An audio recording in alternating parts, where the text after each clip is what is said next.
Now, today is our Christingle Service, so we're really excited about that. We've been waiting all year for this here at City. So you should have your Christingle bags with you. So can you just get them up now, just so we can check? You don't need to get anything out of them, just to check you've got them. A whole bunch of kids have them. If you haven't got them, and I see a whole variety of people on the balcony who don't have them, now is your time to make sure that you get a Christingle bag. So someone in the welcome team will be there to pass them out to you. So make sure, put your hands up in the air if you haven't got them. We'll thrust them into your hand even if you are unwilling, because it's Christingle, and we want you all to participate in this. And make sure you've got your Christingle bags. Wonderful. Good. So there's plenty of those, hopefully, for everyone who would like them. If you are watching online, you are going to have to use your own initiative and improvisation to raid your shelves in order to assemble your own Christingle today. But I have no doubt that you'll come up with something very, very spectacular. Now, because everyone's got their bags or in the process of getting more, just put them under your seats. Just put them under your seats. That's right. I used to be a school teacher. It's kind of bringing back memories. I'm here. Oh, okay. Is this the Christingle? Christingle? Is it the Christingle? Guys, is this the Christingle? Christingle? Great. Brill. Don't worry, I'm here. I'm here, everyone. Good. Thank you. What? Okay. Don't worry, I'm here. Now, I know you're all here to celebrate Christmas, and Christmas is all about oranges, isn't it? Because on Christmas Day, you might find an orange in your stocking. In all of this month, in the supermarket, you can buy those big boxes of oranges. So I'm here. We can celebrate the Christingle now, because Christingle, you've all got your oranges. Well, I'm here to celebrate Christmas. Well, I'm really glad that you're here. That's great news. But you know, Christmas isn't all about oranges.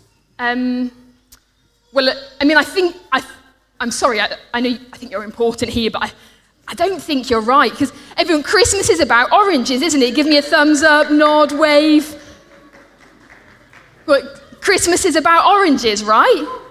Up there? Any thumbs up? Come on, yes it is. It is not about oranges. Oh, no, it isn't. Oh, yes it is. Oh, no, it isn't. Oh, yes it is. It's not. Take it from me. Oh. Well, I mean, I thought it was going to be really important for me to be here today, but if it isn't about oranges, well, I guess I'll just head off then. Well, I guess you ought to, because it's really not about oranges, but... Okay, wait. We can make space for you on stage, can't we? Now, yes. Look, Christmas isn't about oranges, but for today, oranges are going to be really important to help us learn the meaning of Christmas. So why don't you stay, take a seat, okay. And in a little bit, you can help us out with that. And just before we do find out a little bit about what oranges do have to do with Christmas, we're going to sing again a great carol, Joy to the World. Let's stand to sing. Brilliant.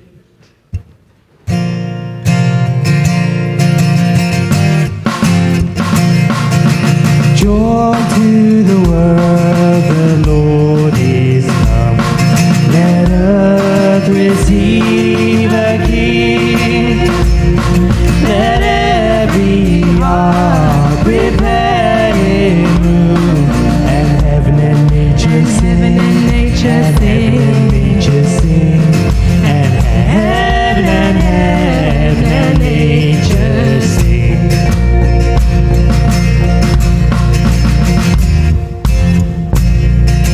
Joy to the earth, the Savior reigns. Let men their songs employ, while fields and floods, rocks, hills and plain, repeat the sounding joy,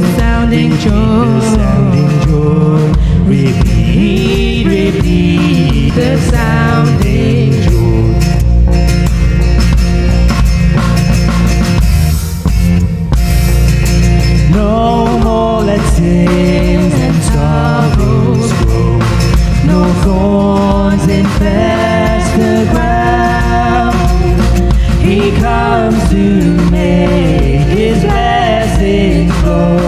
Far as the curse is found, far as the curse is found.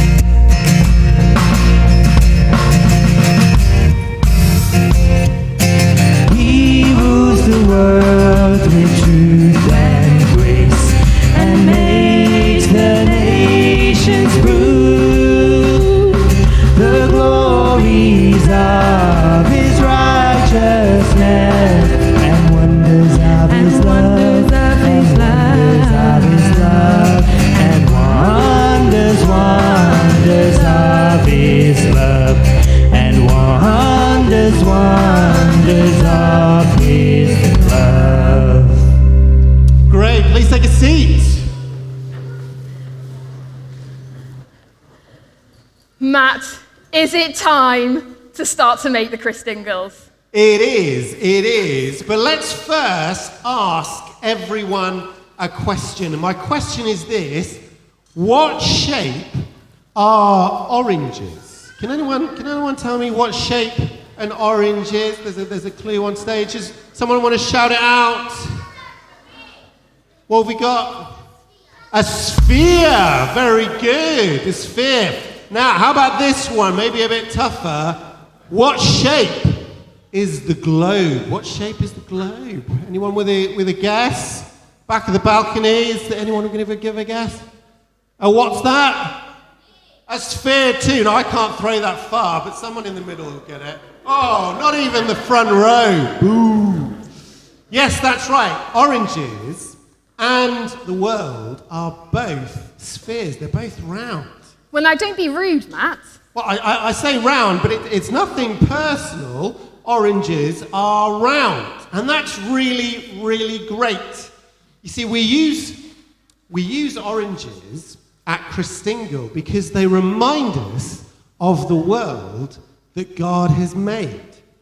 Now, I remember learning about this. God made the whole world. He made the sea and the sky and the ground and the land, and He made birds and fish and animals. And do you know what else He made? What else did He make? Oranges, they know. That's right, exactly, He did. And for the rest of us in this auditorium or who are watching who aren't oranges, He also made us humans as well. God made the whole world and everything in it. And the orange reminds us of the wonderful world that God created. And it's a wonderful world, isn't it? It's just perfect. Well, actually, that's not quite right. You see, the world isn't perfect. Now, God made the world very good, but it didn't stay that way. You see, sin came into the world, and that means sometimes some things aren't as they should be. For example, we have earthquakes and tornadoes where sometimes people get hurt and can even die. And we also have diseases and illnesses, and that can make people very, very unwell. Do you know, last week I had a bit of a cold and I was sneezing orange juice everywhere. You know, that is absolutely gross. Sorry. Let's not talk about that. But you know what? Sometimes we all choose to do things which hurt people, and things that can be really, really unkind. And we don't always listen to our parents, do we? No, do you know what? Sometimes, Matt, last week, in fact, I was playing with my friend OJ, and I gave him a bit of a push, and he rolled all the way down a hill. Ouch, poor OJ. Yeah. Well, I appreciate your honesty on that one. And you know what? The other week, I was a bit grumpy with Reuben when he was eating some of my chocolates, and I was a bit unkind about that too. So this is actually a problem that we all have. We're all sometimes mean and hurt people because of sin. Yeah, that's right. And yet, it's not just other people. Actually, we sin against God too. We often do what we think's best. You could think of it like this. The S in sin stands for shove off God. And the I in sin, well, that stands for I'm in charge. And the N in sin, well, that can stand for not your rules. S-I-N. So, when I don't obey my orange parents, I'm not just sinning against them, but also against God too. Yeah, and when I'm unkind or I think unkind thoughts, well, then I'm sinning as well. But you know, this is actually where we get to start the Christingle, because we're going to get you a red ribbon. That's right, I've got a red ribbon somewhere. Okay. Wonderful. Hope it's big enough. You hold this one. It is a super-sized ribbon, and I'm just going to wrap that round you. Fantastic. That looks good, doesn't it? Well, so why do I get to wear a red ribbon? Well, we've just been talking how the world was really full of great things made by God, but it got broken and messy because of sin. But God didn't leave the world in a mess. Actually, he stepped into it. What? I mean, wait a minute. Did we all hear that right? God came down. But wouldn't God get messy and broken too then? Well, you know, that's exactly what happened. But God chose to do that. He came into the world to save us from our sin. And that's why Jesus was born. But here's the thing. At Christmas, we tend to think of a cute baby, don't we, in a manger who's visited by shepherds and angels. But you know, the baby grew up and became a man. And that man, Jesus, well, he died on a cross at the very first Easter. So why do I get to wear a red ribbon? Well, the red ribbon represents the blood that Jesus shed on the cross for us. And that's why Jesus' name means the one who came to save his people from their sin. That's brilliant, isn't it? Hooray for Jesus. Absolutely. Now, oh yeah, we can have a little whoop if anyone wants to. Yeah. And I'm sure some of that whoop was for me as well, because I'm looking pretty fantastic in my red ribbon. And I think it's time that everyone else got to put a red ribbon on their orange too. Wow. Give yourselves a round of applause. That was great. And take a seat. Take a seat. You can put your waving flags of Christmas stuff under your chairs, because it's time actually to add something else to you. Great. I can't wait. What is it? What's next? Well, I'm not sure you're going to like this one. I think you might find this one a little bit uncomfortable. Oh. What's next? Well, the reason I say you may not be very keen on this is we've got a whole bunch of sticks. Sticks? Yeah. Well, I mean, that's all right. I quite like to play fetch with sticks, or you can wave them around. You can. So yeah, sticks is fine. Yeah, I don't know why you were worried. Well, look, I did warn you on this one. We're going to stick them into you. What? Yeah, thank you. Well, It's that serious. Well, you can't stick them into me. That's going to hurt, and you might break my costume. Oh, yeah, of course. All right, then, all right. What we'll do instead is we won't stick them into you personally, but we do need to stick some things onto them. Oh, okay. What are we going to stick on our sticks? You're going to love this. Sweets. Yes. Yeah. I'm going to love that. That's great. Who doesn't love sweets? This is going to be the good bit. This is going to be it. But before we do that, hang on. Why are we putting sweets on sticks? Well, here's the thing. The 4 sticks that you should have represent the 4 seasons. And they represent some of the good things. The sweets that we're going to put on the sticks are going to represent some of the good things that God has given to us in those 4 seasons over the course of the whole of the year. Brilliant. So things like family and friends. Yeah, and food and music and sport, great things that we really, really enjoy. And so we're going to make the next part of our Christingles now together.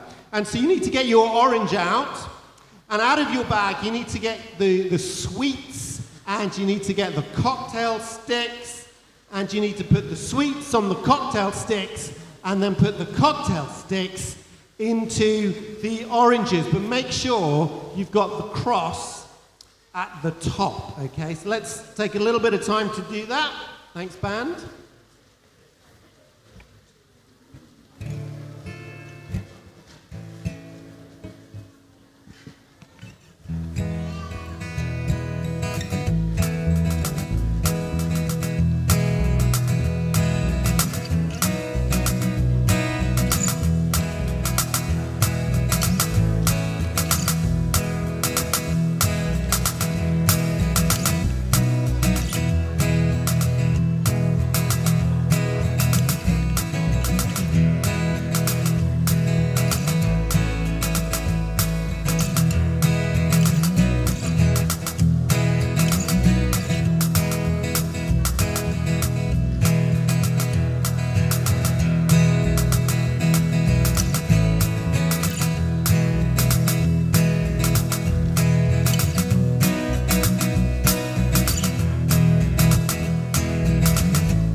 How are we getting on? Those of you on the balcony, if you've done it, let's hold up our Christingles so far.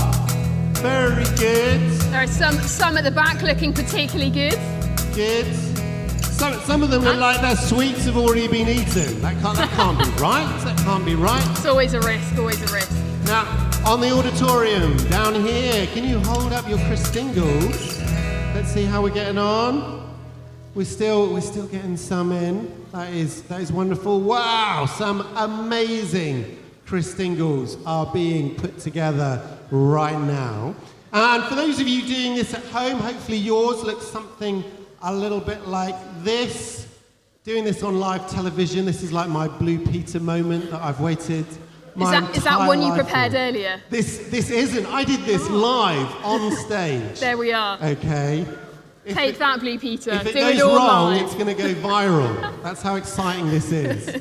Okay, but it should look something like this. If you're using a banana at home, it may look a little different, but that's okay.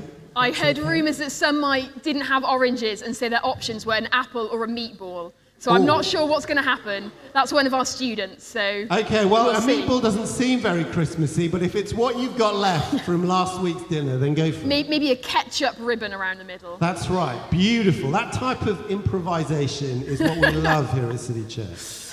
Now, I'm looking pretty fancy here with my sticks and sweets. I'm only holding one. But am I a Christingle now, Matt? Well, very, very, very nearly. There is one thing left to add. But before we do that, we're going to read a part of the Bible that's going to help us think about it. And what I want you to do is I want you to listen really carefully, because as this passage is going to be read out, there's going to be some repeated words. And I want you all, as you listen to this Bible passage being read, I want you to listen out. See if you can hear any words that are being repeated as well. So we're going to be reading from John chapter 1, verses 1 to 14. In the beginning was the Word, and the Word was with God, and the Word was God. He was with God in the beginning. Through him all things were made. Without him nothing was made that has been made. In him was life, and that life was light of all mankind. The light shines in the darkness, and the darkness has not overcome it. There was a man sent from God whose name was John. He came as a witness to testify concerning that light, so that through him all might believe. He himself was not the light. He came only as a witness to the light. The true light that gives light to everyone was coming into the world. He was in the world, and though the world was made through him, the world did not recognize him. He came to that which was his own, but his own did not receive him. Yet to all who did receive him, to those who believed in his name, he gave the right to become children of God. Children born not of natural descent, nor of human decision or a husband's will, but born of God. The Word became flesh and made his dwelling among us.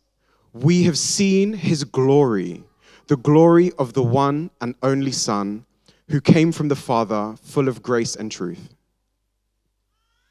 Matt, I was listening really hard, and I think I know which word it was. Go on then, what do you think it was? The. Yeah, it came up loads. No, that's not it. Okay, him came up quite a few times as well. Well, that was repeated, to be fair, but that isn't quite the word that we're looking for. If only you could have a light bulb moment. I mean, that would be great. Well, hang on a minute. Let's see how we get on with this. Let's put this on. There we go. Wonderful. How is that? Did you just put a candle on my head? Why? Why would you put light? That's right. Yes. That is your light bulb or candle moment. And our final thing to add is the candle. Brilliant. Well, everyone, in your bags, you should have a candle and a piece of foil. Now, what you need to do first is get your piece of foil and wrap it around the bottom of your candle. That's really important. So foil around the bottom of your candle. And then the next bit might be a bit tricky. And what you need to do next is, Matt, I can't say what they need to do next. Okay, I understand. Look, guys, you need to stick the candle with the foil end into the orange. I know. We've cut a mark into the top, so beware, it might be a little bit juicy as you do that. Now, if you need a hand, get one person to hold the flaps, pull them apart, and then the other person can squeeze it in. Sorry, orange. That's okay, I just won't look whilst they do this part. Okay, great. So let's just take a few moments to put them together. Okay, let's hold them up. If you're on the balcony, hold up your Christingles as they are. Fantastic, looking very good. Down here in the auditorium floor, hold up your Christingles. How are they doing? Brilliant, some amazing looking Christingles coming together there. Fantastic. Well done, everyone. Well done. Now, I think we are all pretty much there. We're getting our Christingles together and finished. But why not hold your Christingle in your hand, just in front of your nose? Because you might have noticed that the candle isn't yet lit. It's still in darkness. That's true, and I think we are going to light them shortly. But Matt, what did that bit of the Bible say about the light? Well, John was writing about Jesus, and he called him the Word at the start, and then he called him the light, that he came into the world to bring light to everyone. So Jesus is the light of the world. But why is Jesus being the light of the world a good thing? That is a brilliant question. Well, without light, everything is dark. That's right, everything is dark. It means we can't see. And sometimes we can be a bit scared in Yes. the dark, can't we? Yes, we definitely can. Do you know what? I sometimes get a bit scared that it's dark, that there might be something under my bed, like sprouts. Ooh, goodness. Sprouts under your bed. That is the stuff of nightmares. But here's the great news. Jesus came to be the light. That's right. Wow. And so you can see everything in the light, and so you don't have to be scared anymore. Jesus is the light of the world. He came in to the world to die, to save us. That's the red ribbon. And John also said that to everyone who believes in Jesus, well, who receives his light, they get to become children of God. Children of God. Now, does that mean that my orange mum and dad aren't my mum and dad anymore? No. They're still your parents, but God can be your father as well. And you can talk to him and you can spend time with him by praying, and you'll get to spend eternity with him. I mean, that sounds great. Now, to become his child, do I need to fill out adoption papers, or maybe try to be really good all the time, not push OJ around anymore, so that he'll think I'm a good child and he'll want me to be his? No. All you have to do is believe that Jesus came to save you. You don't have to work hard to prove yourself, because God already loves you. We've already got the red ribbon, haven't we? Because Jesus has already died for you. You just need to accept it. Isn't that wonderful news? That's brilliant. Well, we're going to enjoy spending time with our Heavenly Father now in prayer. And the Sunday family are going to come up on stage and they're going to help lead us. They're going to pray some very short prayers, and they're going to finish with a reminder about who God is, as you can see behind me on the screen. And after they've said their prayer, they're going to say, after they've said that, we're going to say, hear our prayer. We're going to say that together, hear our prayer. And that's just a way to help us all remember that we're praying together as one big church community, even if we're not the ones who are saying all the words. And it's great because even if you've got small children, they can say that too. So let's practice that together. Hear our prayer. So say it with me. 1, 2, 3. Hear our prayer. Fantastic. And you guys are ready. Wonderful. Off you go.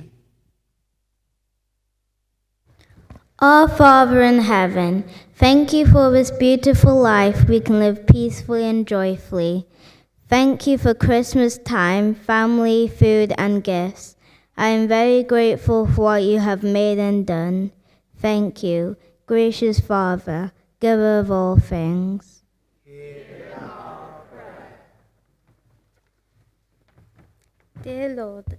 Dear Lord, thank you for your birth and for letting us celebrate your glory. But also, thank you for all the less fortunate people who might not have any family, food, or even warmth. Please help our Dinner Around Yours boxes be a safe refuge and a relief for those who might not have anything to eat this Christmas. For those who can't access a good food network, like the Mustard Tree, please help them have a safe Christmas and shelter them from the cold. I hope that our delivery goes well and that it will be helpful for any in need. Emmanuel, born to be God with us. Dear God, thank you for always being with us, even in times of trouble or hardship, and please support those who may spend Christmas alone. Please give them comfort and companionship to remind them of the great goodness of Jesus and all his workings, for his holy birth in the manger, born as a lowly human, but with a great purpose to all. Whether they are alone, ill, or recently bereaved, please, God, be a safe haven for those people. God of comfort and peace.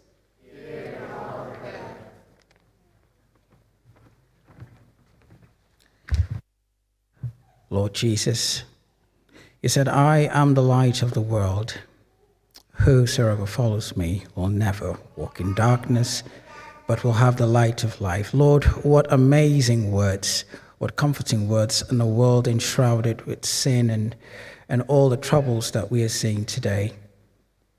Thank you for enabling us to be able to see the true meaning of Christmas, but it's not just us. We are praying that people will come to see Jesus this Christmas, especially at a time when people are confused, when people have lost all hope.